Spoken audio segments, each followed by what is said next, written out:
لما تتكلم عن إدارة نادي فاهمة تتكلم عن إدارة نادي القادسية السعودي.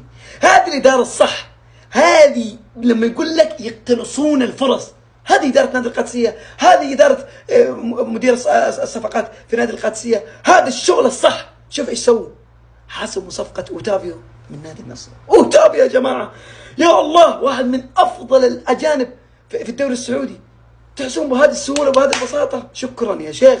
هذا غير حسموا صفقة المهاجم ريتيجي من أتلانتا، ولا وبرضو معاهم ناتشو من ريال مدريد، وعندهم مصعب الجوار أفضل لاعب وسط سعودي خطفوه من الشباب وأعطوه رقم 10. يا أخي لما تتكلم على إدارة، وباقي الأجانب كلهم على مستوى عالي اللي يمتلكوهم، وباقي المحليين اللي يمتلكون نادي القادسية على مستوى عالي، تتكلم عن ليفل بعيد.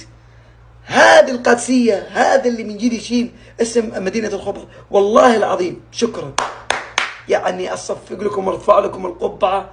فعلا نادي يشتغل بذمة وضمير ويقدر جمهوره. وأنا شاهد على هذا الموضوع، لأني أنا في يوم من الأيام اندهيت من نادي القادسية في رمضان، وكان تخيلوا أنهم مسويين فعالية لجمهور ناديهم مجانا بس عشان يعلقون الجمهور بالنادي. ولا في قلب النادي، انت تخيل ان الجمهور يدخل النادي مجانا، النادي اللي يتمرون فيه اللاعبين يدخلون. فانا لما شفت هذه الاداره، وشفت برضو مدير الصفقات عندهم وكيف قاعدين يخلصون مع اللاعبين، وكيف يعني لا مو طبيعي والله. مو كل شيء فلوس، منتاليتي يا جماعه، والله منتاليتي.